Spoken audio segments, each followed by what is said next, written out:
Kalimatnya cuman singkat. Just one sentence. Whoever gets the Son gets everything. Even though God was silent, He was not idle. Waktu Allah itu diam, bukan berarti dia itu nganggur atau dia tidak bikin apa-apa. He was actively working, even though He never said a word from His mouth. Bapa di surga, terima kasih sekali lagi untuk waktu yang indah, saat yang indah ini. Kami boleh mendapatkan bagian yang terbaik yang Tuhan sediakan buat kami. Dan firman-Mu yang hidup, yang kekal. Dan firman, kami minta hari ini firman yang menjadi manusia. Itu Tuhan Yesus sendiri yang boleh Engkau nyatakan. Ketika kami merenungkan, ketika kami membaca, kami boleh melihat pribadi Tuhan Yesus dan karya keselamatan-Mu buat kami semua. Terima kasih ya Tuhan. Biar hari ini kami semua mendapatkan sekali lagi makna kelahiran-Mu, kedatangan-Mu dalam dunia ini. Dan kami tidak melewatkan berkat yang terbesar yang Kau sudah sediakan buat kami semua. Urapi kami supaya dalam pikiran kami yang terbatas, kami boleh mengerti firman-Mu, tapi terlebih lagi jamah hati kami, supaya kami boleh terbuka untuk kebenaran-Mu dan kami diberkati Tuhan. Kami pulang tidak dengan hampa. Kami pulang tidak hanya sekedar menyelesaikan ibadah perayaan Natal, tetapi kami pulang, kami mendapatkan berkat Natal itu di dalam kehidupan kami, berkat yang kekal buat kami semua. Terima kasih, kami ucap syukur, kami siap sambut firman Tuhan di dalam nama Tuhan Yesus. Amin, amin. Puji Tuhan, silakan duduk saudara terkasih.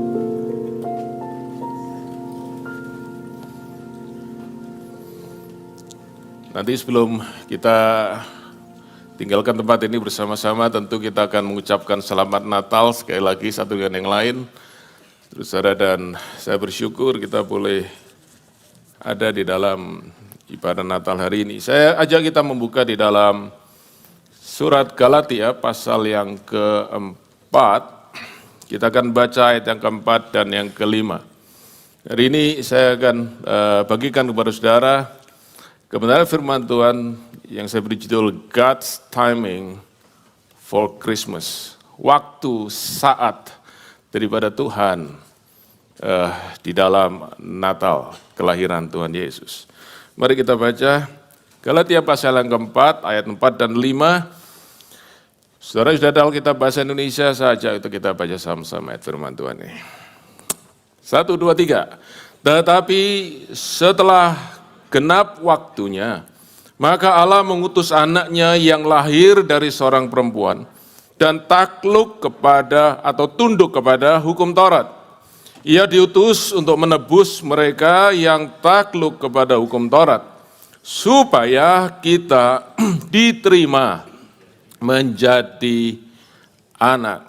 Dan tentu saudaraku, diterima menjadi anak adalah diterima menjadi anak-anak Allah. Nah, saya hanya ingin saudara kita merenungkan dua ayat ini saja. Sebab dua ayat ini sungguh luar biasa dan dua ayat ini memberi kepada kita makna. Ya, salah satu ayat selain Yohanes 3:16 adalah Galatia 4 ayat 4 dan 5 ini memberi kepada kita makna yang sesungguhnya tentang Natal. Dan saudara, Christmas is all about Christ alone and nothing else. Bukan tentang yang lain, saudaraku. Bukan tentang hadiah, bukan tentang pohon Natal, bukan tentang Santa Claus, bukan tentang reindeer. Christmas is just about Christ alone. Hanya tentang Kristus. Nah, kalau saudara baca dalam ayat ini, ayat yang keempat, sudah dikatakan bahwa setelah tiba waktunya, setelah genap waktunya, Allah mengutus anaknya. Dan saudara tahu itu siapa? Tuhan Yesus. Nah, tapi saudaraku, kenapa Paulus mengatakan Allah mengutus anaknya? Saudara-saudara hanya bisa mengutus sesuatu, saudara bisa mengutus seseorang kalau orang itu sudah sama-sama dengan saudara, betul? Ya, jadi kalau Allah mengutus Yesus, anaknya, berarti Yesus sudah bersama-sama dengan Allah. Ini menunjukkan saudaraku bahwa Yesus adalah Allah sendiri. Ya, saudaraku, yang Paulus tulis di dalam Filipi pasal 2 ayat yang kelima, Yesus Kristus yang walaupun dalam rupa Allah, kesetaraan dengan Allah. Yesus adalah Allah sendiri. Oke? Jadi saudaraku, Allah mengutus dia. Tetapi saudaraku, kalau dikatakan Allah mengutus, berarti Allah itu melepaskan. Dan saudara-saudara, saya tidak bisa untuk tidak melihat kembali dalam Yohanes pasal 3:16. Karena begitu besar kasih Allah akan dunia ini, sehingga ia memberikan, sehingga ia mengutus, karena Allah mengasihi kita. Saudara-saudara, bulan Januari tahun ini, untuk pertama kalinya saya merasakan, saudara-saudara, apa yang banyak saudara-saudara anak-anak muda di sini, apa yang orang tua saudara rasakan. Saya harus melepas satu anak keluar dari rumah, saudaraku, dengan hati yang berat. Pergi ke Canberra, saya antar, ya, dan waktu kami pisah, saudaraku, sudah settle semua, ada tempat semua, saudaraku, tempat sudah disediakan, kami pulang. Saya, istri saya dengan Emily, saudaraku, anak yang ketiga, pulang, pisah dengan anak yang nomor 2, Joel. Hari ini dia datang lagi, saudaraku. Oke. Air mata keluar, nangis, sedih. Ya, saudara, saya yakin saudara pernah alami semua. Atau ada orang tua saudara yang bersorak-sorak waktu saudara pergi. Oke. Kalau ada, saudara mesti tanya kepada mereka, what's wrong with me? Dad, Mom, why you so rejoicing? Oke, aku sedih, saya pulang, oke, melepaskan dia. Saudara-saudara, tidak ada lebih berat daripada Bapa di surga melepaskan Yesus untuk ke dunia ini. And he did it just because he loved you and he loved me. Karena dia mengasihi saudara dan saya. Oke, nah kemudian Paulus berkata, Allah mengutus anaknya lahir dari seorang perempuan. Ini bicara saudaraku bahwa Yesus dalam ke dunia ini, dia lahir dari perempuan, artinya dia lahir sebagai manusia. Dan itu sebabnya saudaraku Paulus mengatakan dalam surat Filipi pasal yang kedua yang saya tadi kutip ya. Yesus Kristus walaupun dalam rupa Allah tidak menganggap kesetaraan dengan Allah sebagai milik yang harus dipertahankan, melainkan telah mengosongkan dirinya dan mengambil rupa seorang hamba dan menjadi sama dengan manusia. Merendahkan diri saudaraku. Dan benar-benar saudaraku dia hidup di dalam dunia ini. Penderitaan Tuhan Yesus tentu saudaraku puncaknya dari kayu salib, tetapi saudaraku begitu dia turun ke dunia, dia lahir saudaraku dunia ini, penderitaan sudah dimulai. Saudara-saudara, Allah yang kudus, Allah yang tidak pernah saudaraku ada dosa setitik pun saudaraku di lingkungan dia berada yaitu di surga. Sekarang harus tinggal di dunia yang penuh dengan dosa. Saya selalu ingat, saudaraku, saya pernah cerita pengalaman itu, pernah cerita saya nggak banyak, saya ulang lagi. Waktu saya masih tinggal di Surabaya, satu kali, saudaraku, ada satu pohon depan rumah, ya yang mengganggu, saudarakunya minta, saudaraku, satu orang untuk potong pohon itu. Pohonnya dipotong, saudaraku, masalahnya itu carang-carang batang-batang pohon harus dibuang. Harus dibuang kemana, saudaraku? Nggak bisa dibuang depan rumah. Akhirnya, saudaraku, saya pakai mobil pickup saya, ya. Yang waktu itu dipinjamin oleh calon papa mertua saya, ya, yang tentu kemudian jadi mertua saya, saudaraku ya. Okay. Saya bawa itu carang-carang itu dengan 2 orang tukang, saudaraku di belakang. Dan saya pergi, saudaraku di Surabaya itu, di daerah tempat buangan sampah. Dan saudaraku begitu mulai masuk, saudaraku kelihatan lautan sampah, saudaraku. Itu bau sampah menusuk hidung luar biasa. Saya langsung tutup jendela, saudaraku, tapi sudah tahu Surabaya itu kan panas. Oke. Dan waktu itu saudaraku AC di mobil pickup itu saudaraku luar biasa. Oke. Anginnya kenceng, dinginnya enggak ada. Saudaraku. Jadi saudara, saya tutup jendela, saya harus dilema, saudaraku. Oke, saya buka jendela berarti lumayan, saudaraku, ada angin masuk, tetapi saudaraku baunya enggak tahan. Kalau tutup jendela, saudaraku, baunya enggak seberapa maksud, tapi panasnya minta ampun. Tinggal mandi keringat atau perut mual.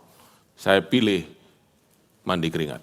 Saudaraku, saya masuk, saudaraku, saya sampai di pinggiran tempat, saya suruh cepet-cepet tukang itu buang, saudaraku. Dan saya sendirian waktu itu ya. Dan saudaraku, tiba-tiba ada orang yang lagi truk-truk buang sampah, tuh teriak dari jauh, maju, saudaraku. Enggak boleh suruh dibuang, harus ke tengah, saudaraku. Jadi saya maju ke tengah, saudaraku. Di itu kiri kanan lautan sampah, saudaraku. Bau busuk sekali. Itu tukang, saudaraku, mulai buang, saudaraku. Lalu masih dimarahi lagi, enggak boleh, buangnya harus agak jauh, saudaraku. Dan saudaraku, mereka terpaksa turun dari pickup itu, saudaraku. Dan begitu mereka turun, saudaraku, kaki mereka langsung terbenam dalam lumpur sampah. Saudaraku, mereka buang sampah itu, cepet, saudaraku, mereka juga enggak tahan, saudaraku. Saya, saudaraku, tutup itu, saya tinggal pilih, saudaraku, saya pilih mana, saudaraku, saya menghirup bau busuk atau saya mati, gak bisa napas. Oke, saya terpaksa, saya masih ingin hidup, saudaraku, jadi itu. Dan, saudaraku, akhirnya, memang tidak lama, saudaraku, sekitar 5 menit, semua sampah carang-carang pohon di belakang bak pickup mobil itu, saudaraku, terbuang. Dan, saudara, 2 tukang ini sangat pandai, luar biasa. Mereka tadi ikut saya, saudaraku. Mereka tadi ikut saya, saudara, dan itu kan mereka tadi duduk di dalam mobil, jadi bertiga di mobil itu. Oke. Karena apa? Karena baknya penuh dengan carang pohon. Dan sekarang baknya kosong. Kaki mereka, saudaraku, terbenam dengan lumpur, saudaraku, ya bau busuk, saudaraku. Saudara tahu, mereka orang yang pintar sekali. Mestinya mereka kemana?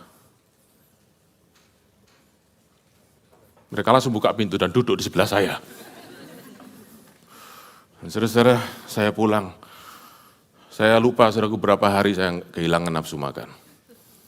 Saya bilang, saya selalu ingat ilustrasi itu. Waktu Tuhan Yesus turun ke dunia ini. Dunia ini buat Tuhan lebih busuk baunya daripada lautan sampah. Dia sangat menderita. Lahir sebagai manusia. Hanya untuk menyelamatkan saudara dan saya dari tempat sampah dunia ini. That's what Christ has done for us. Dan saudara-saudaraku, karena itu Kristus menjadi sama dengan manusia. Tetapi bukan hanya itu dikatakan, dia lahir tunduk kepada hukum Taurat. Nah, tentu saudara tahu, Tuhan Yesus adalah seorang Yahudi. Dan seorang Yahudi adalah seorang yang memegang hukum Taurat. Kita dengar, saudaraku, di kebaktian kemarin, bahwa Tuhan Yesus sejak lahir, dia menggenapi hukum Taurat. Dia disunat hari ke-8, kemudian 40 hari, saudaraku, dibawa ke bait Allah, dipersembahkan, saudaraku, ya, dan juga hari raya pentahiran, dia mengikuti semua hukum Taurat. Tuhan Yesus, kalau saya ingat cerita dalam Injil Lukas, umur 12 tahun, dia ikut orang tuanya ke Yerusalem untuk apa? Merayakan Paskah. Saya baca di dalam Yohanes pasal 7, Tuhan Yesus merayakan hari raya Pondok Daun. Oke, the Feast of Tabernacle. Saudara, Tuhan Yesus menggenapi seluruh hukum Taurat dengan tidak bercacat, sempurna. Untuk apa, saudaraku? Kalimat berikutnya. Untuk menebus saudara dan saya yang ada di bawah perbudakan hukum Taurat. Saudara, Paulus menulis ini kepada jemaat di Galatia. Saya tidak ada waktu untuk menjelaskan, saudara mungkin berkata, ya, tapi ini jemaat Galatia, mereka orang-orang Yahudi atau orang-orang yang beragama Yahudi, mereka di bawah hukum Taurat, saya bukan.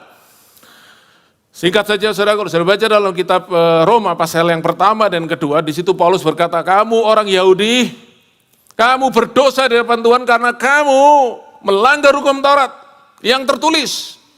Tapi bangsa-bangsa bukan Yahudi juga berdosa di hadapan Allah. Karena apa? Mereka melanggar hukum Taurat yang tertulis dalam hati nurani mereka. Setiap kita ada yang namanya law. Sebab kita adalah ciptaan Allah. Dan saudara-saudara, kita semua gagal di hadapan hukum Allah. Kita semua berdosa di hadapan Allah. Itu sebabnya saudara-saudara, Roma pasal 3:23 berkata, semua orang telah berbuat dosa dan kehilangan kemuliaan Allah. Nah, saudara-saudara, kata menebus ini satu yang istimewa. Kenapa? Karena kata menebus ini adalah dari istilah melakukan pembayaran, ya, melakukan pembayaran untuk mengambil sesuatu kembali menjadi miliknya. Itu namanya menebus. Dan kata menebus ini yang paling sering dipakai, saudaraku, adalah di tempat pegadaian. Kata menebus yang dipakai oleh Rasul Paulus ini, di tempat pegadaian. Saudara tahu tempat pegadaian ya? Oke. Sekarang zaman saya masih kecil, saudaraku, ada itu. Oke, sekarang saya tidak tahu masih ada atau enggak. Jadi kalau orang enggak punya uang, maka mereka, saudaraku, menggadaikan barang mereka yang berharga. Ya, bukan bukan sepatu yang bau, saudaraku ya, tapi mungkin perhiasan biasanya, emas begitu ya. Mereka bawa ke pegadaian, lalu mereka pinjam uang, tentu mereka harus bayar bunganya, dan waktunya tiba, mereka harus bayar balik hutang mereka untuk mereka bisa ambil emas mereka kembali. Itu namanya menebus. Tetapi saudara, kata menebus yang paling sering dipakai pada zaman itu adalah menebus seorang budak. Dan saudara ingat cerita di Perjanjian Lama, seorang bernama Hosea, yang oleh Tuhan disuruh menikah dengan seorang pelacur namanya Gomer. Dan saudaraku, setelah mereka menikah, mereka melahirkan anak-anak, saudaraku. Dan kemudian tiba-tiba Hosea pulang ke rumah, Gomer nggak ada di rumah. Dia cari kemana, Gomer nggak ada. Ternyata saudaraku, Gomer sudah melacurkan dirinya dan sekarang dia ada di tempat pelelangan budak. Hosea pergi ke sana. Dan dia beli Gomer. Istrinya sendiri, tapi dibeli, ditebus. Saudara, kalau Gomer ditebus oleh Hosea, Gomer jadi budak orang lain. Tapi karena Hosea tebus Gomer tidak jadi budak, jadi istri. Saudara, luar biasa kata penebusan itu. Dan Rasul Paulus berkata, kita ini ditebus oleh Tuhan Yesus. Kita yang ada di bawah hukum Taurat. Kata yang saya katakan tadi, kata menebus itu bicara tentang perbudakan. Dan saudara, perbudakan apa? Mari kita baca di dalam ayat yang pertama dan ayat yang ketiga. Galatia pasal 4. Yang dimaksud ialah, selama seorang ahli waris belum akil balik atau belum dewasa, atau masih anak-anak, bahasa Inggrisnya minor, ya, perlu ditemani, nggak boleh naik pesawat sendiri, nggak boleh tinggal di rumah sendiri. Saudara ya, selama dia masih jadi anak kecil, dia tidak beda dengan seorang hamba. Dan hamba di sini saudaraku tidak pakai kata employee, tapi kata slave, budak. Sesungguhnya, sekalipun ia adalah tuan dari segala sesuatu. Jadi saudaraku, Paulus berkata, kita ini seperti seorang anak yang kecil, saudaraku, yang jadi budak, yang belum bisa punya hak sebagai anak. Kemudian ayat ketiga, demikian pula kita. Selama kita belum akil balik, kita juga takluk kepada roh-roh dunia. Nah, kata takluk itu, saudaraku, dalam bahasa Inggris pakai kata enslave, kita diperbudak. Rasul Paulus berkata, kita ini semuanya di bawah hukum. Saudara punya hukum Taurat tertulis ataupun tidak, kita semua di bawah hukum Allah. Yang Allah taruh di dalam hati nurani kita. Dan itu yang menunjukkan bahwa kita ini sudah berdosa di hadapan Tuhan. Dan kita tidak bisa melepaskan diri kita dari situ. Kita tidak bisa membuat diri kita benar di hadapan Tuhan. Kita semua gagal, rapot kita merah. Dan bukan hanya itu. Kalau rapot merah, saudaraku, paling tidak naik kelas. Atau kalau dulu tidak naik, itu kelas 3 kali keluar sekolah, saudaraku. Tapi saudaraku, kalau kita gagal di hadapan hukum, kalau kita melanggar hukum, ada hukuman, ada judgment, ada condemnation. Upah dosa ialah maut, Roma 6 ayat 23. Dan karena itu, saudaraku, kita semua harus dilepaskan dari tuntutan hukum Taurat. Dan untuk itulah Yesus datang dan menebus kita.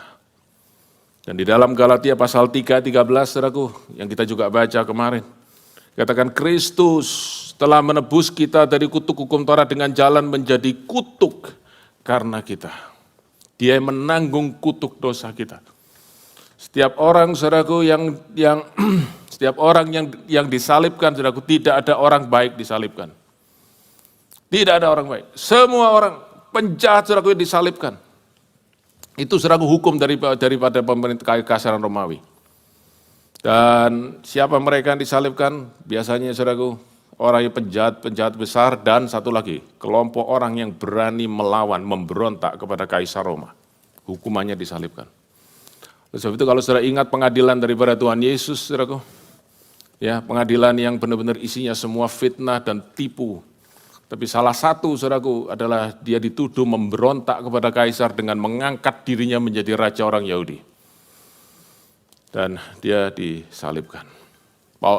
Pontius Pilatus, saudaraku, yang mengadili dia berkata, aku tidak dapati kesalahan apapun. Tetapi karena dia takut kepada orang banyak, dia menyetujui Yesus disalibkan. padahal dia tidak bersalah sedikit pun. Tetapi Yesus disalibkan karena dia menggenapi kehendak Bapa. Karena saudaraku, waktu dia disalibkan itulah seluruh dosa umat manusia ditimpakan kepada dia. Dosa saudara dan saya. Salib itu bukan tempat daripada Tuhan Yesus. Salib adalah tempat dari saudara dan saya. Tapi Yesus yang naik ke atas kayu salib itu dan kita dibebaskan. Hutang kita dibayar, kita ditebus, kita dibeli. Itu sebabnya Rasul Petrus berkata dalam 1 Petrus ayat pasal pertama 18, kamu telah dibeli bukan dengan emas atau perak yang fana, tetapi dengan darah anak domba yang tidak bercacat dan tidak bercelah. Saudara-saudara, itulah pekerjaan daripada Tuhan Yesus di atas kayu salib. Dan saudara, setelah dia menebus kita, kalau seorang ditebus saudaraku dari statusnya sebagai budak, maka dia bukan lagi budak. Dia menjadi apa? Seperti Hosea tadi, saudaraku menebus Gomer sekarang jadi istrinya. Dan waktu Kristus menebus kita bukan lagi budak. Mari kita kembali ke ayat yang ke-5. Ia diutus untuk menebus mereka yang takluk kepada hukum Taurat. Baca sama-sama, supaya kita diterima menjadi anak atau anak-anak Allah. The Son of God died for sinners, so sinners can be the sons of God. Saudaraku, 3 minggu yang lalu kita dengar khotbah itu. Itu kedatangan daripada Tuhan Yesus ke dunia ini. Nah, bahasa Indonesia, saudaraku, pakai kata diterima, bahasa Inggris pakai kata adoption. Kita diadopsi. Nah, tapi kita perlu mengerti, saudaraku, kata adopsi ini bukan seperti kata adopsi yang biasa kita pakai dalam istilah kita sehari-hari modern ini. Yaitu apa, saudaraku? Pasangan suami istri yang ngambil anak. Entah karena mereka nggak punya anak, atau karena mereka memang, saudaraku, ingin ngambil anak itu, jadi anaknya, diadopsi. Saudara tahu ya, kata adopsi ini bukan itu. Kata adopsi sini, saudaraku, adalah istilah legal atau istilah hukum yang menunjukkan bahwa anak itu sekarang benar-benar diangkat menjadi anak yang punya hak benar-benar sebagai anak, sebagai son, bukan lagi child, bukan lagi minor, tapi anak yang dewasa. Jadi, saudaraku, kebiasaan atau custom daripada orang Yahudi, mereka sendiri mengadopsi anak mereka, itu istilahnya. Tapi bukan berarti itu karena bukan anaknya, jadi karena bukan. Tapi anak mereka sekarang, saudaraku, disahkan menjadi anak yang berhak atas setiap hak daripada anak tersebut. Dan hak yang paling besar adalah satu, apa? Menjadi ahli waris, heir, beneficiaries. Nah, karena itu, kalau saudara baca dalam ayat ke-7, saudara lihat ayat ke-7, Galatia pasal 4 ayat ke-7, dikatakan, jadi kamu bukan lagi hamba, melainkan apa? Anak. Dan jika kamu adalah anak, maka kamu juga adalah ahli waris. Nah, jadi Tuhan Yesus yang membuat kita keluar daripada perbudakan hukum Taurat. Sekarang, saudaraku, kita tidak lagi diperbudak hukum Taurat. Artinya apa, saudaraku? Kita tidak lagi dituntut, kamu harus begini supaya kamu jadi anak Allah, supaya Bapa berkenan kepadamu. Tetapi saudara-saudara, kita diterima oleh anak di tengah-tengah kegagalan kita, di tengah-tengah kejatuhan kita menjadi anak-anak Allah.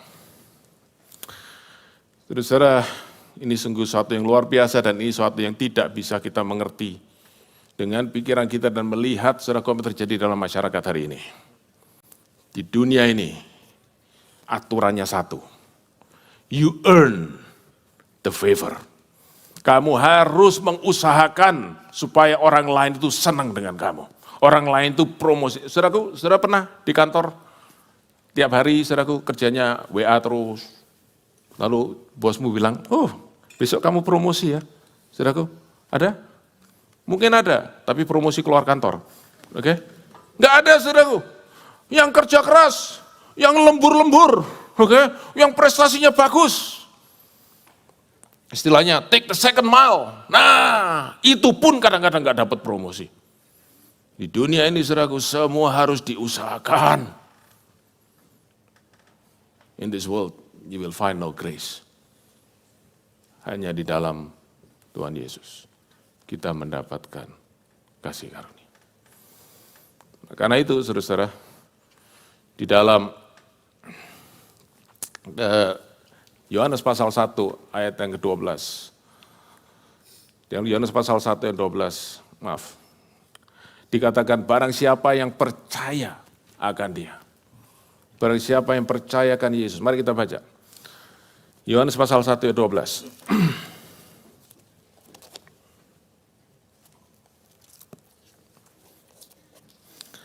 Katakan demikian. Tetapi semua orang yang menerimanya diberinya apa? Kuasa atau hak. Bahasa Inggrisnya right. Untuk menjadi anak-anak Allah. Yaitu mereka yang percaya dalam namanya. Dan saudara-saudara, bagaimana kita bisa menjadi anak-anak Allah? Bukan dengan kita bikin rapot kita memenuhi syarat. Tidak ada satupun dari kita yang bisa lakukan itu. Tapi firman Tuhan berkata, kalau engkau menerima dia, engkau percaya dalam namanya. Kemarin kita dengar, namanya siapa? Yesus. Diberitahu kepada Maria, ibunya. Diberitahu kepada ayahnya, Yusuf. Namai anakmu Yesus, sebab dia akan menyelamatkan umatnya dari dosa. Itulah saudaraku kedatangan daripada Tuhan Yesus ke dunia ini. Dia melepaskan kita dari dosa, dari kutuk dosa. Kita diangkat menjadi anak-anak Allah. Seperti yang sampaikan tadi saudaraku. Bagaimana kita bisa menjadi anak menerima saudaraku menjadi ahli waris Allah. Hanya kalau kita percaya kepada Yesus. Saudara mungkin sudah pernah dengar ilustrasi ini. Tapi saya ingin cerita sekali lagi. Sebab setiap kali saya renungkan ini, saudaraku, selalu hati saya tersentuh, terharu. Seorang bapak, dia kaya sekali, saudaraku, rumahnya besar, dan dia ini seorang yang suka sekali lukisan-lukisan, saudaraku. Dia kumpulkan banyak lukisan, saudaraku, ya, lukisannya Rembrandt, lukisannya Van Gogh, saudaraku, lukisannya Leonardo da Vinci, dia kumpulkan semua di rumahnya, saudaraku. Lukisan mahal-mahal, saudaraku, banyak lukisan bagus. Dan dia punya satu anak laki-laki yang dia paling sayangi. Tapi saudaraku, waktu itu terjadi perang, anak laki-lakinya harus ikut perang. Dan saudaraku pergi, saudaraku, berbulan-bulan dia tidak dengar kabar. Tiba-tiba dia dengar saudaraku, ada seorang mengetuk pintu depan. Dia buka. Ada seorang anak muda, saudaraku, ya, kelihatan injured begitu. Jadi kakinya, saudaraku, injured, timpang, saudaraku. Dan dia bawa satu kotak besar begitu. Ya. Dia cerita, saya mau cerita sama Tuhan. Saya teman anakmu. Kami sama-sama satu pasukan tempur. Maaf Tuhan, saya sampaikan berita, anak Tuhan meninggal dalam pertempuran. Dan kami tidak tahu sekarang di mana mayatnya. Bapaknya menangis, saudaraku, begitu sedih. Dan anak ini bilang, maafkan, saya harus bawa berita ini. Tapi saya ingin sampaikan sesuatu kepada Tuhan. Dia sampaikan, saudaraku, benda itu. Ya, seperti iPad begini, tapi lebih besar, saudaraku. Dibuka, saudaraku. Ternyata ada satu gambar. Gambarnya tidak bagus, tapi dia tahu itu gambar anaknya. Lalu dia tanya pada anak yang bawa gambar ini. Kamu yang gambar ini? Iya. Saya sempat gambar anak Bapak karena kami dekat sekali. Dan saya mau kasih lukisan ini kepada Bapak. Ini yang saya bisa lakukan. Bapak ini masih berjujur air mata, dia pegang lukisan itu. Dia berkata, terima kasih. Terima kasih. Terima kasih. Lalu Bapak itu masuk ke rumahnya. Dia cari tempat, the best spot di rumahnya. Dia gantung lukisan anaknya. Tidak bagus, jelek, saudaraku. Tapi itu lukisan, dia tahu itu lukisan anaknya. Beberapa tahun kemudian Bapak ini meninggal. Dan saudaraku dia meninggalkan surat wasiat. Dan ada pengacara datang dan taruh pengumuman di depan rumahnya. Akan diadakan auction dari semua lukisan yang ada di rumah ini. Yang mau datang silakan. Saudaraku, ratusan orang datang, kumpul di main hall di rumah itu. Enggak siap, saudaraku, sudah siap bawa bendera-bendera untuk auction gitu. Dan auctioneernya, tukang lelangnya mulai berkata, oke, kita akan mulai. Are you ready? Yes! Kita akan mulai. Lukisan pertama. Dia ambil lukisan yang jelek tadi. Ini lukisan dari anak pemilik rumah ini. Siapa yang mau lelang? Siapa yang mau beli? Semua mulai, saya mulai tadi sudah ngincer yang punyanya Leonardo da Vinci, saya ngincer yang punyanya Van Gogh, saya ngincer punyanya Rembrandt, saya ingin itu. Ini apa? Ini lukisan paling buruk yang saya pernah tahu. Gak ada, saudaraku. Ayo, siapa mau? Mulai siapa? Gak ada yang mau. Tiba-tiba saudara-saudara, seorang berkata, saya tawar lukisan itu. Dia sebutkan angkanya rendah sekali. Siapa orang itu? Orang itu adalah tukang kebun dari rumah itu. Yang sudah ikut Bapak ini bertahun-tahun. Saya beli lukisan itu. Kalau boleh saya beli dengan harga sekian. Karena saya punya kenangan khusus dengan anak daripada Tuhan ini. Oke, ditawar harganya saudaraku. Ada yang mau tambah? Oh, sudah kasih cepet. Dan kita lanjutkan dengan Van Gogh, Rembrandt, dan Da Vinci. Oke, 1, 2, 3, sold. Kasihkan saudaraku, Bapak itu bayar. Kemudian auctioneer berkata, auction is closed. Thank you very much for coming. Wah, ribut semua saudaraku. Ribut, katanya kamu menipu ya. Lawyernya keluar. Dia bacakan, let me read the will of the owner of this mansion. And the owner of these paintings.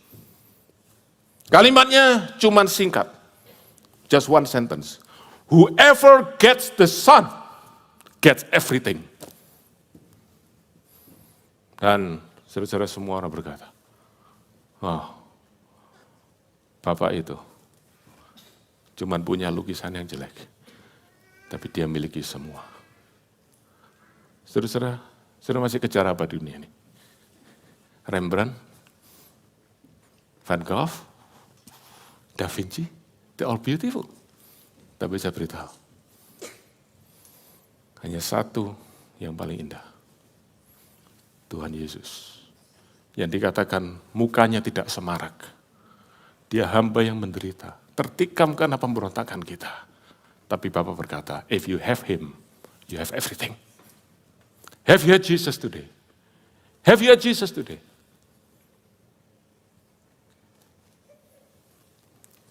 Sudahkah saudara memiliki Yesus hari ini? John Stott, saudaraku, memberikan satu kalimat yang bagus. Dia berkata ini, if Jesus had not been a man, kalau dia bukan manusia, dia tidak bisa menebus manusia. If Jesus had not been a righteous man, kalau dia bukan orang yang benar, yang menggenapi hukum Taurat, he cannot redeem unrighteous man. Dia tidak bisa menebus yang tidak benar, yang berdosa. And if he had not been God's son, kalau dia bukan anak Allah, he could not have redeemed men for God or made them the sons of God. Dia tidak bisa menebus manusia untuk menjadikan mereka anak-anak Allah kalau dia bukan anak Allah. So Jesus is the Son of God, but he is also man and he is a righteous man. He can be our Savior. Hallelujah. Sudahkah saudara terima dia hari ini? Do you have Jesus in your life? Haleluya.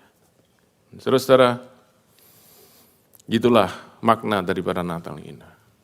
Tapi sekarang saya ingin cerita bagian yang terakhir. Saudara senang dengar kata bagian terakhir? Seorang hamba Tuhan berkata, tahukah saudara ayat favorit dari semua orang di Alkitab? Bukan Mazmur 119, bukan Yesaya 16, ayat favorit adalah ayat terakhir. Nah, itu yang ditunggu-tunggu oleh jemaat. Ini bagian terakhir. Tapi seperti yang saya sampaikan kepada saudara saya, bagian terakhir selalu lebih panjang dari semua bagian depan. Dikatakan demikian, saudaraku. Perhatikan, nanti kita baca sekali lagi. Setelah genap waktunya. Jadi, saudaraku, Tuhan Yesus diutus ke dunia ini, setelah waktunya genap, waktunya tiba. Nah, Kalau saudara lihat ayat yang kedua, maka saudara akan menemukan satu kalimat yang menjelaskan ini sedikit lebih lagi. Mari kita lihat ayat kedua. Tetapi ia berada di bawah pengawasan perwalian dan pengawasan sampai pada saat yang ditentukan oleh Bapaknya. Jadi saudaraku, Tuhan Yesus datang untuk membebaskan kita dari perbudakan dosa, perbudakan hukum Taurat, dibawa masuk dalam keselamatan dalam kasih karunia, dan saat yang ditentukan oleh Bapa.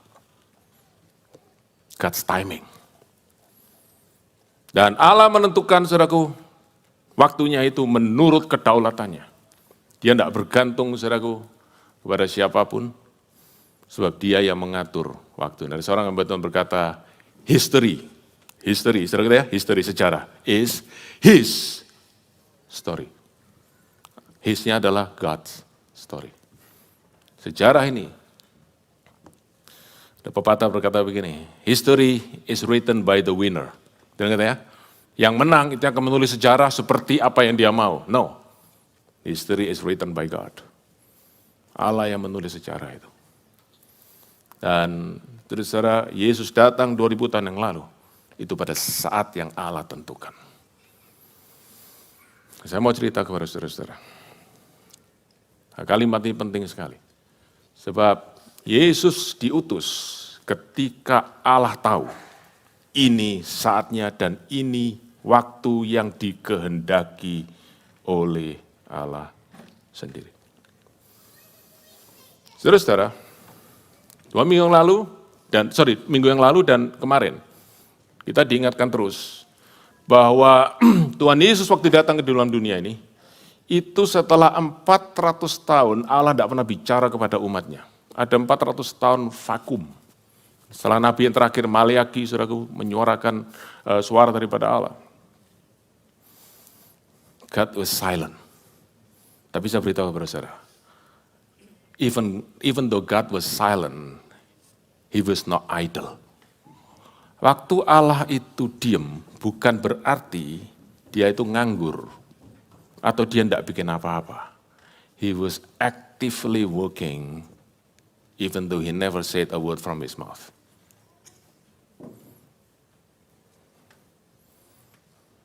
Empat 400 tahun itu, Allah sedikit bicara, banyak bekerja. Lain dengan banyak orang yang banyak bicara, tidak pernah kerja. Apa yang terjadi 400 tahun itu? Dan saya mau cerita ini kepada saudara-saudara. God's time ministry. Mulai ya. Maafkan kalau saudara belum lahir pada tahun ini. Oke? Harap maklum. Yaitu tahun 586 sebelum Masehi. Kerajaan Babilonia menyerbu kerajaan Yehuda, yaitu kerajaan Israel yang bagian selatan. Yang kerajaan bagian utara saudaraku sudah diangkut ke Asyur. Lenyap. Tapi yang Yehuda masih bertahan. Kenapa? Karena ada suku Yehuda di situ, selain suku Benyamin. Dan Allah berjanji kepada Daud, aku akan mengokohkan tahtamu. Karena janjian Allah kepada Daud, Yehuda tidak lenyap. Tapi saudaraku, karena dosa mereka, dan nubuatan Allah disampaikan, saudaraku, orang Yehuda nggak mau dengar, saudaraku, Allah kirim, saudaraku, Nebukadnezar, tentara Babel, saudaraku, nyerbu Israel, bait Allah, saudaraku, dibakar, dihancurkan, orang-orang Yahudi ditawan, saudaraku, ke Babel. Saudara ingat cerita pada Daniel. Ingat ya, berapa minggu lalu kita belajar ya, oke? Nah, mereka hidup di pembuangan di Babel, dan saudaraku, mereka itu di mana? Dia di seluruh kerajaan Babel itu luas sekali, saudaraku.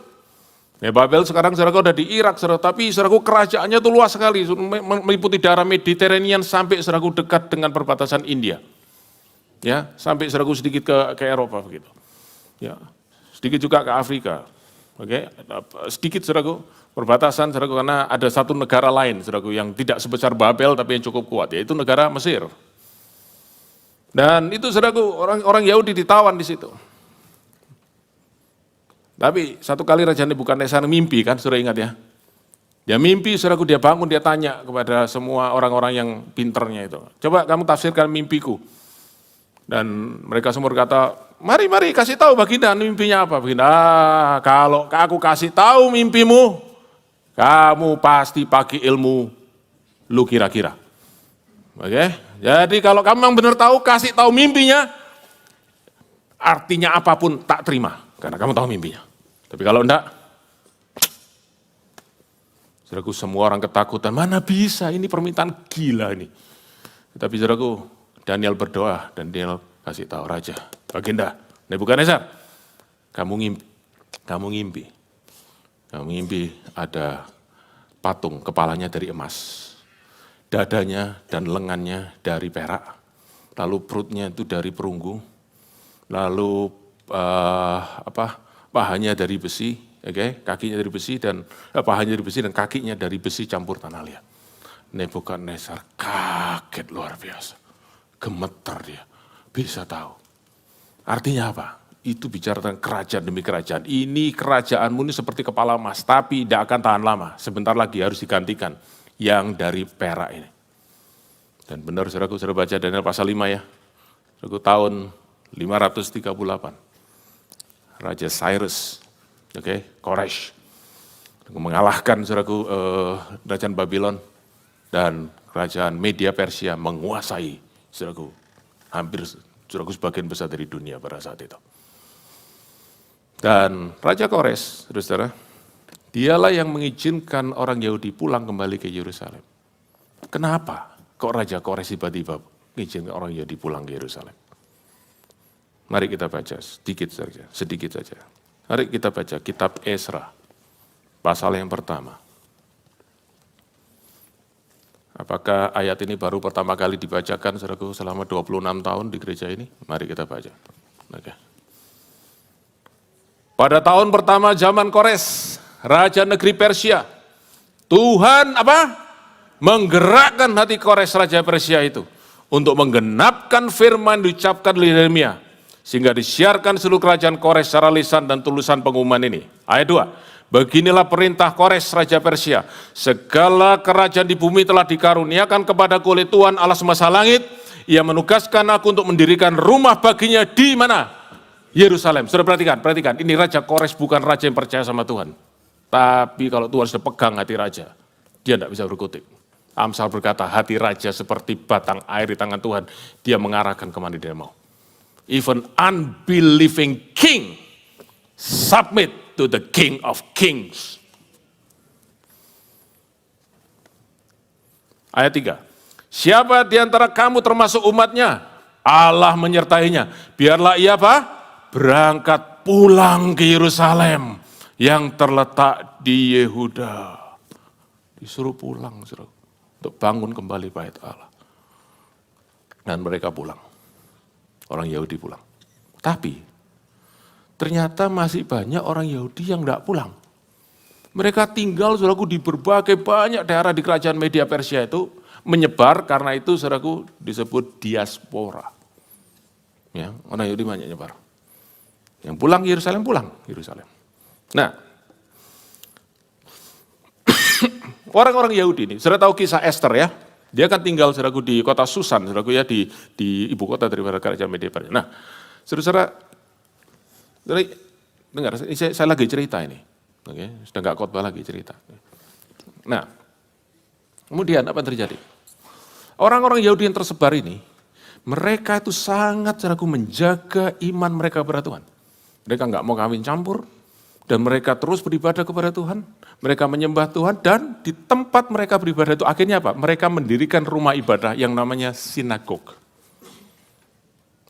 Karena apa? Mereka tidak ada lagi di Yerusalem, ada bait Allah. Mereka pikir kita tetap harus beribadah. Mereka saking saudaraku sungguhnya mereka bikin sinagog, dan mereka di situ beribadah. Dan mereka saudaraku terus baca Taurat, dan ingat saudaraku setiap kali mereka baca Taurat, mereka pasti ingat, mereka ada di pembuangan, mereka bukan negeri mereka sendiri, tapi yang mereka baca adalah satu, akan ada Mesias datang. Itu orang Yahudi di pembuangan. Tahun 322, apa yang terjadi, saudaraku? Kerajaan, berarti kan tadi sudah ini silver kan? Sekarang saudaraku kerajaan berikutnya bronze, datang Alexander the Great, Iskandar Agung, menguasai dunia, mengalahkan Media Persia. Dan ada satu yang istimewa, saudaraku, Alexander Agung ini masih muda sekali, saudaraku. Dan masih muda tapi brilian luar biasa, tapi sayang dia juga meninggal usia muda. Cuma 33 tahun dia meninggal. Oke. Nah, tapi ada yang istimewa dengan Alexander the Great ini. Yaitu apa? Dia ingin menguasai dunia tidak selalu dengan cara kekerasan. Tetapi dengan dua hal. Kalau dia masuk ke satu daerah, dia tidak bunuh orang itu, dia tidak siksa orang itu. Saudaraku, apa yang dia masuk? Dia masuk ke sana, dan dia ajarin orang-orang itu dua hal. Satu, kultur Yunani, pola pikir Yunani, dan yang kedua bahasa Yunani. Oke? Yang lain-lain, saudaraku, enggak. Yang ini, saudaraku, diajarin semua. Jadi semua daerah di bawah, saudara kekuasaan Alexander Agung itu, mereka itu belajar pola pikir Yunani. Dan kalau bicara pola pikir, satu, saudara. Pola pikir Yunani itu sangat logical. Hari ini saudara dan saya, kita semua saudaraku yang ada di Western country, saudara mesti tahu, akar daripada Western mindset itu adalah Greek philosophy and Greek mindset. Oke? Sangat berbeda dengan pola pikir Ibrani. Nah, tapi ada satu yang menarik, saudaraku, adalah begini. Culture disebarkan, tapi juga bahasa. Kenapa? Percuma culture disebarkan kalau orang tidak bisa komunikasi satu dengan yang lain. Jadi bahasa juga sebenarnya, sehingga saudaraku semua orang yang di bawah pemerintahan Alexander Agung itu, mereka tidak pernah mikir lagi, saya orang Siprus, kamu orang dari negara lain, enggak. Kita semua speak the common language. Bahasa yang sama.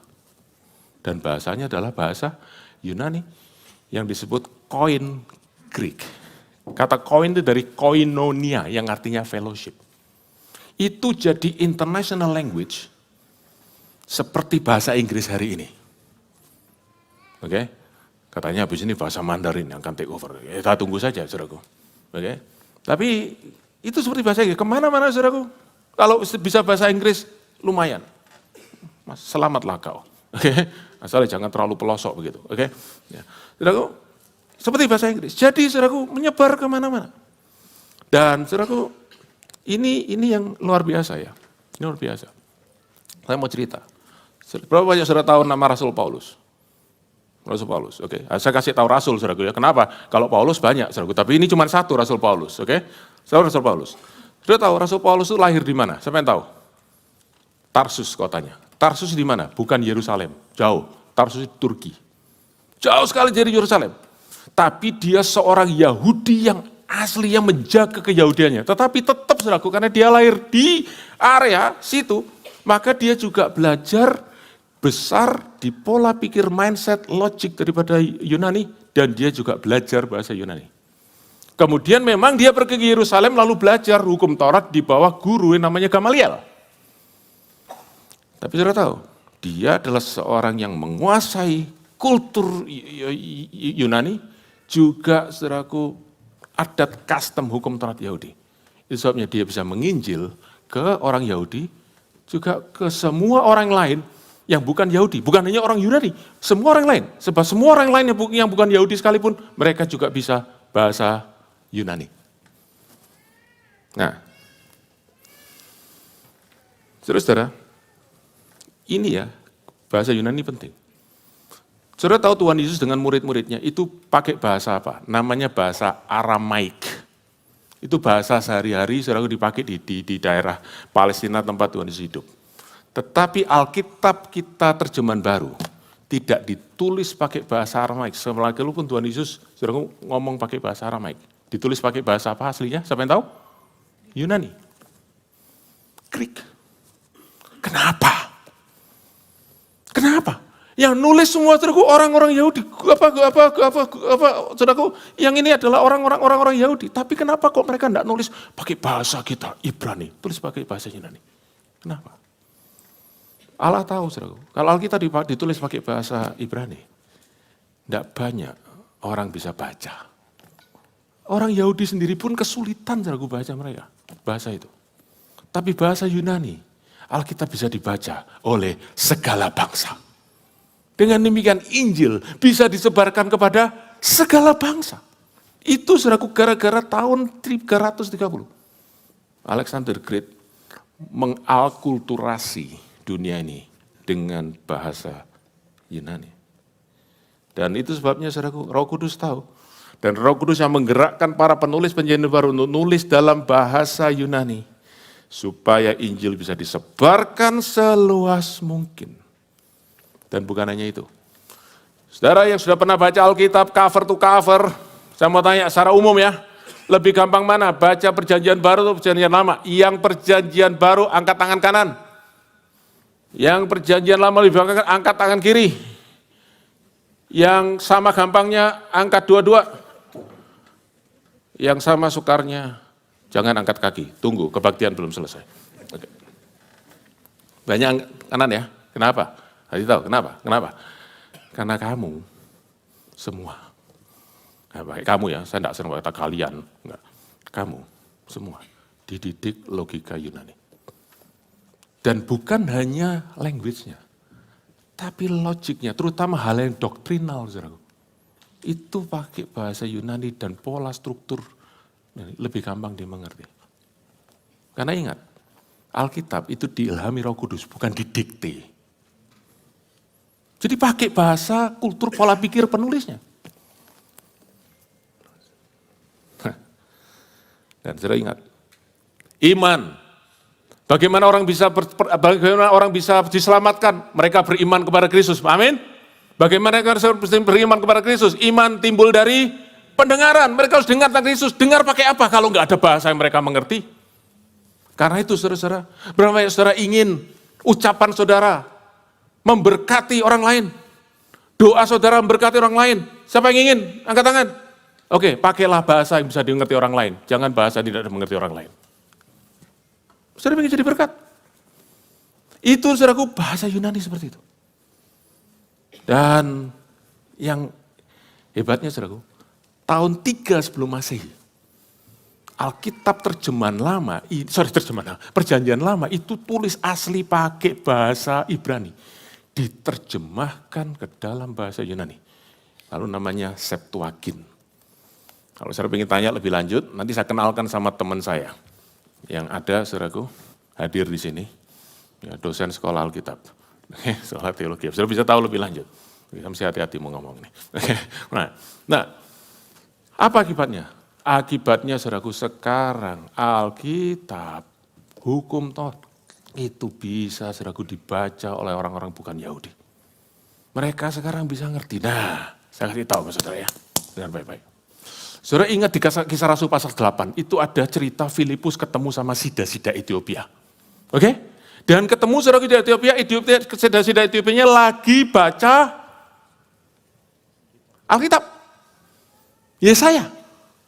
Orang Ethiopia kok bisa baca Perjanjian Lama? Tidak mungkin itu bahasa Ibrani. Dia pasti baca Septuagint atau Septuaginta. Dan Rasul Paulus, Tuhan Yesus kalau mengutip Perjanjian Lama, mereka ngutip bukan dari Hebrews, Old Testament, tapi dari Septuagint. Nah, terus saudara, apa akibatnya? Orang-orang Yahudi yang ada di diaspora, ingat tadi ya, yang tidak pulang ke Yerusalem itu, mereka mulai bisa menyebarkan, saudaraku, firman Tuhan Perjanjian Lama pakai Septuagint. Kenapa pakai bahasa Yunani? Mereka ngomong sama orang bukan Yahudi, ngerti semua. Kalau tadinya saudaraku mau ngajarin baca Alkitab, lu gimana? Mereka sendiri aja kangelan. Ya, mereka tidak aja rasa sukar, sekarang bisa. Saudaraku, luar biasa. Luar biasa. Nah itu, orang-orang Yahudi yang tersebar itu, saudaraku.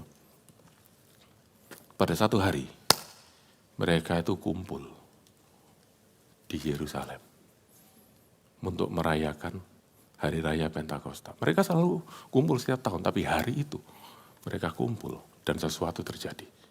Roh Kudus turun, Petrus berkhotbah, 3.000 orang bertobat. Dan mereka dari mana? Kalau sudah baca Kisah pasal 2 ya, itu dari at least 12 region.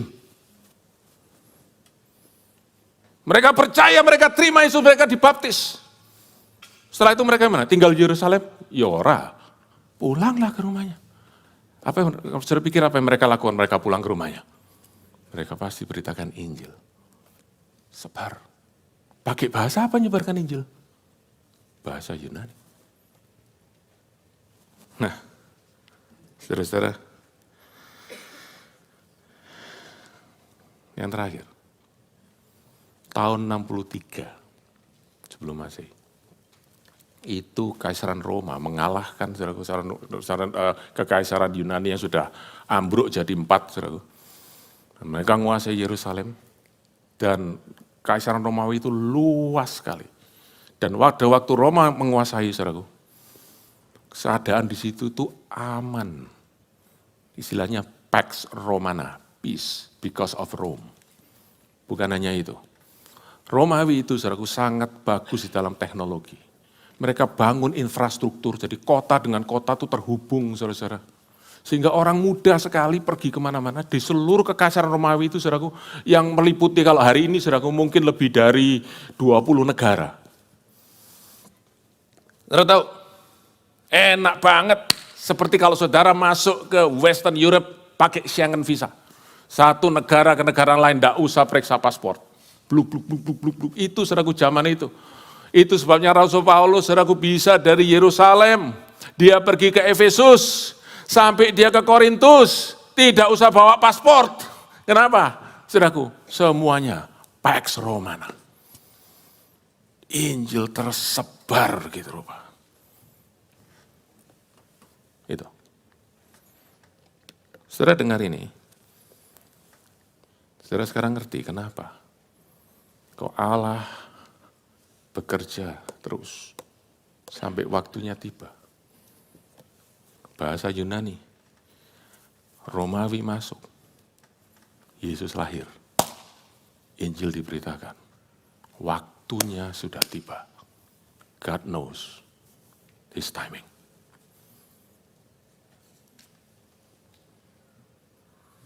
Dan Paulus itu, saudaraku, menjelajah ya. Lebih dari 10.000 miles. Tapi tidak kayak, sekarang 10.000 miles, enteng. Iya, saudaraku, naik pesawat. Dulu jalan kaki, kadang mungkin naik kuda, naik kapal, saudaraku.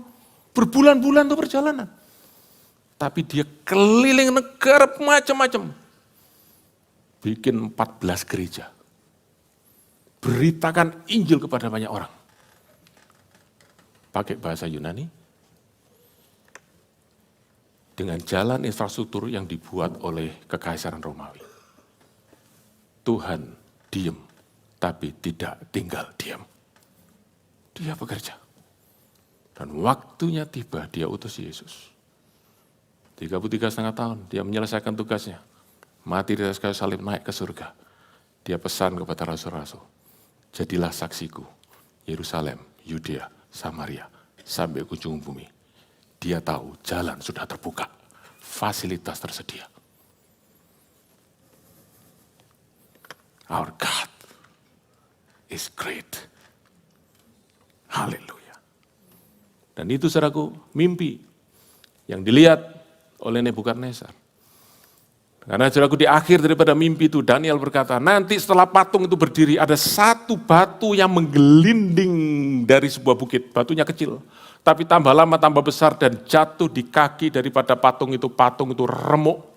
Tapi batu itu nanti akan menjadi sebuah gunung yang besar, dan itu adalah kerajaan yang baru yang akan mengalahkan semua kerajaan yang ada di dalam patung itu. And you know what kingdom is that? The kingdom of God. Kerajaan Allah yang akan mengalahkan semua kerajaan lain. Saudara-saudara, Allah kita luar biasa. Sekarang saya benar-benar ingin tutup. Saudara, saya ngerti sekarang. Tuhan itu bergerak dengan waktu yang very, very accurate and precise. Because He is the God of Kairos. Dia adalah Allah atas waktu dan saat. Dan karena itu, saudara, kalau saudara dengar ini, apa yang saya ingin sampaikan pada saudara? Tuhan Yesus, waktu dia mulai memberitakan Injil, kalimat pertama keluar apa? Waktunya sudah tiba. The time has come. Believe in the gospel. Dan saya beritahu kepada saudara hari ini, waktunya sudah tiba untuk saudara semua percaya kepada Yesus. Hari ini, waktu saudara sudah tiba. Kalau saudara belum percaya, hari ini adalah waktu daripada saudara. Di dalam 2 Korintus pasal yang 6 ayat kedua Rasul Paulus berkata, Ia telah berfirman, pada hari aku berkenan, aku mendengarkan engkau. Pada hari keselamatan, aku akan menolong kau. Aku berkata kepadamu, Rasul Paulus berkata, hari ini adalah hari perkenanan Allah. Hari ini adalah keselamatan itu, saudaraku. Dan di hari Natal ini saya beritahu kepada saudara, if any one of you hasn't believed in Jesus, I tell you, your salvation day is today. Jangan lewatkan hari ini.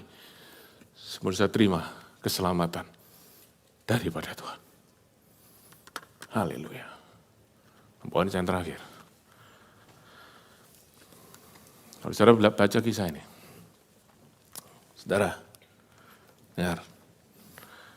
Waktu Allah membiarkan bangsa Israel, umatnya, ratusan tahun, saudaraku, dijajah satu bangsa, pindah jajah bangsa lain, jajah bangsa lain. Allah membangkitkan kerajaan demi kerajaan demi kerajaan. Dengar. Bukan saja Allah sedang mendisiplin umatnya, tetapi Allah sedang mempersiapkan sesuatu yang besar akan terjadi.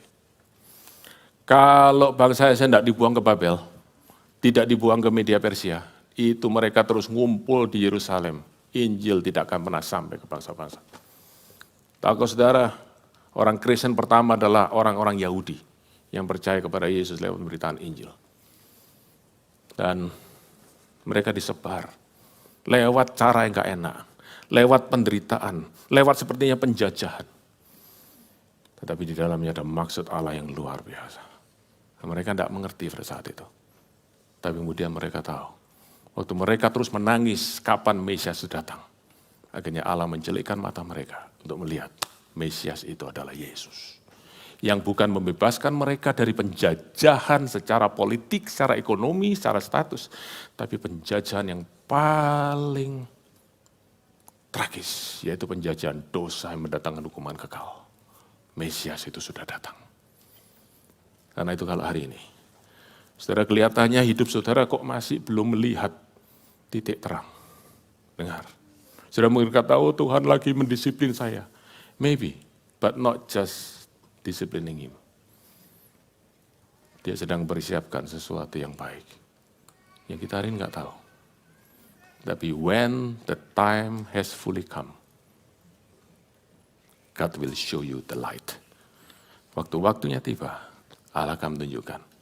This is why I allow this happen. Ini sebabnya aku izinkan semua ini terjadi. Mari bangkit berdiri sama-sama. Saya mau berdoa singkat saja, mau kita akhiri pada kita hari ini. Berapa banyak saudara? Pejamkan mata saudara. Banyak saudara hari ini belum memiliki Yesus. Saudara punya uang banyak, it's good. Saudara punya pekerjaan yang bagus, ya. Saudara punya rumah yang bagus, semua masa depan bagus, saudara. But one question I ask you, do you have Jesus? Kalau belum, engkau masih ada di bawah perbudakan dosa. Tapi Yesus datang membebaskan saudara. Maukah hari ini saudara terima keselamatan, pembebasan, supaya engkau diangkat menjadi anak-anak Allah. Engkau mendapatkan hak penuh, menjadi ahli waris Allah, yaitu hidup yang kekal di dalam Kristus. Mari setiap mata terpejam. Kalau ada saudara yang hari ini mau datang berkata, Yesus aku mau terima engkau, terima kasih engkau datang hari ini. Terima kasih engkau menebus aku, terima kasih engkau menyelamatkan aku. Angkat tangan saudara, saya mau berdoa buat saudara. Raise your hands, if today you know that today is the day of salvation, raise your hand. Angkat tangan saudara tinggi di hadapan Tuhan. Save me, O Lord, save me, O Lord, save me, O Lord. Haleluya, haleluya, haleluya. Saya tidak minta saudara lakukan yang lain. Saudara angkat tangan saudara, tapi lebih daripada itu, angkat hatimu kepada Tuhan. Saya tidak bisa menyelamatkan saudara, tapi Yesus yang sudah turun ke dunia 2000 tahun yang lalu, He is able to save because salvation belongs to the Lord. Haleluya. Haleluya. Haleluya. Angkat tangan saudara tinggi di depan Tuhan. Saudara yang lain, saudara lihat ada tangan yang terangkat di depan saudara. Arahkan tanganmu, doakan buat mereka. Saudara tetap di tempat saudara, jangan ada yang bergerak. Tapi arahkan tanganmu, doa buat mereka. Sementara saya akan berdoa dari tempat ini. Bapa dalam surga,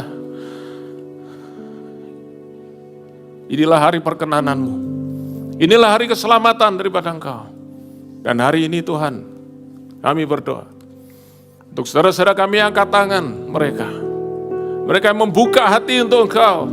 Tuhan Yesus, Tuhan Yesus. Datang dengan kasih karunia-Mu. Datang dengan kemurahan-Mu, datang dengan belas kasihan-Mu. Selamatkan Tuhan. Selamatkan.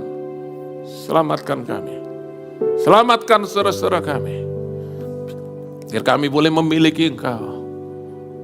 Hanya karena waktu kami memiliki Engkau, kami memiliki hidup yang kekal. Dan sekarang kami berdoa Tuhan, biar setiap benih firman yang ditaburkan hari ini boleh termeterai dalam hati mereka. Mereka boleh Tuhan mengerti sungguh-sungguh dan mulai hari ini bawa mereka dalam perjalanan ilahi untuk mengenal Engkau lebih lagi, untuk mempercayai Engkau lebih lagi. Dan iman, benih iman yang hari tertanam menjadi benih yang hidup, yang berakar, bertumbuh dan berbuah, sampai keselamatan itu boleh digenapi dan disempurnakan dalam kehidupan mereka. Terima kasih Tuhan. Oh, we praise you, Son of God, that save us as sinners so we can be the sons of God. We praise you, Lord. Hallelujah.